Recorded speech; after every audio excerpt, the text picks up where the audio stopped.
In hundreds of interviews with homeless women in the last 13 years, only one was not sexually abused as a little girl or raped as a young woman.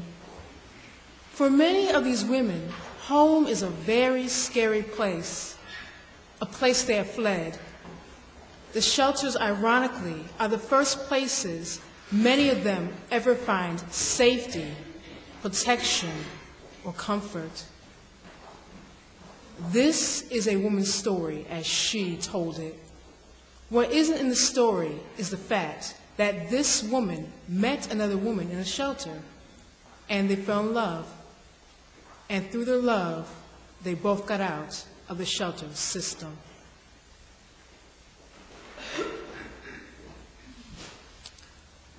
Memory, December 1965, 5 years old. My mama tells me in a loud, scurry, life-threatening voice to stop scratching your coochie, Snorcher. I become terrified that I scratched it up down there. I do not touch myself again, even in the bath. I'm afraid of the water getting in and filling me up so I explode. I put Band-Aids over my coochie to cover the hole, but they fall off in the water. I imagine a stopper, a bathtub plug up there to prevent things from entering me. I sleep with 3 pairs of Happy Heart pattern cotton underpants underneath my snapper pajamas. I still want to touch myself sometimes, but I don't. Memory, 7 years old. Edgar Montaigne, who is 10, gets angry at me and punches me with all his might between my legs. It feels like he breaks my entire self. I limp home. I can't pee. When my mama asks what's wrong with my coochie, Snorcher, and when I try to tell her what Edgar did to me, she yells at me to never let one touch me down there again. I tried to explain that he didn't touch it, Mama. He punched it. Memory, 9 years old. I'm playing on my bed, bouncing, falling, and impale my coochie, Snorcher right on the bedpost. I make high-pitched screaming noises that come straight from my coochie, Snorcher's mouth. I get taken to the hospital, and it gets sewn up down there for where it's been torn apart. Memory, 10 years old. I'm at my father's house, and he's having a big party upstairs. Everyone's drinking. I'm playing alone in the basement and trying on my new cotton white bra and panties that my father's girlfriend gave me. Suddenly, my father's best friend, this big man Alfred, comes up from behind and pulls down my new underpants and sticks his big, hard penis into my coochie, Snorcher. I scream. I kick. I try to follow Mom, but he already gets it in. My father's there then, and he's got a gun. And then there's this loud, horrible noise. And then there's blood. Lots of blood. Oh, Alfred and me. I'm sure my coochie's finally falling out. Alfred is paralyzed for life, and my mama doesn't let me see my father for 7 years. Memory, 13 years old. My Coochi Snorcher is a very bad place. It's a place of pain, nastiness, punching, invasion, and blood. It's a site for mishaps. It's a bad luck zone. I imagine a freeway between my legs, and I am traveling, going far away from here.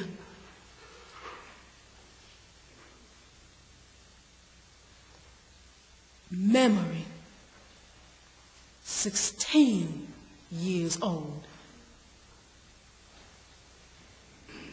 There's this gorgeous 24-year-old woman in our neighborhood, and I stare at her all the time. One day, she invites me into her car. She asks me if I like to kiss boys, and I tell her I do not like that. Then she says she wants to show me something, and she leans over and kisses me so softly on the lips with her lips and puts her tongue into my mouth. Wow. She asks me if I would like to come over to her house, and then she leans over and kisses me again and tells me to relax, to feel it, lungs feel it. She asked my mama if I could come spend the night, and my mama's delighted that such a beautiful, successful black woman has taken an interest in me. I'm scared, and I can't wait. Her apartment's fantastic. She got it hooked up. It's the 70s, the beads, the fluffy pillows, the mood lights. I decide right then and there that I want to be a secretary like her when I grow up. She makes a vodka for herself and asks me what I would like to drink. I say the same as you're drinking. And she says, I don't think your mama like you drinking vodka. And I say, she probably wouldn't like me kissing girls either. And the pretty lady makes me a drink. Then she changes into this chocolate satin teddy. She's so beautiful. I always thought bull daddies were ugly before. You look great, I say. So do you, she says. I say, but I only had this white cotton bra and underpants on. Then she changes me into another satin teddy. It's lavender like the first soft days of spring. The alcohol's gone to my head and I'm loose and I'm ready. She has this picture over her bed of a naked black woman with a huge afro. She slowly and gently lays me out across her bed and just our bodies rubbing makes me come. She does all these things to me and my Coochi Snorcher that I thought was nasty before. And wow, I'm so hot, so wild. Your vagina, she says, untouched by man, smells so fresh, so nice. Wish I could keep it that way forever. I get crazy and wild, and then the phone rings, and of course it's my mama. I'm sure she knows. She catches me at everything. I'm breathing hard and heavy, and I try to act normal when I get on the phone, and then she asks, "What's wrong with you? Have you been running?" And I say, "No, Mama, exercising." Then she tells the beautiful secretary to make sure I'm not around any boys. And the gorgeous lady tells her, "Trust me, there's no boys around here." Afterwards, the gorgeous lady teaches me everything I need to know about my Coochi Snorcher. She makes me play with myself in front of her and teaches me all these different ways to give myself pleasure. She's very thorough. She tells me to make sure how to give myself pleasure so I'll never need to rely on a man.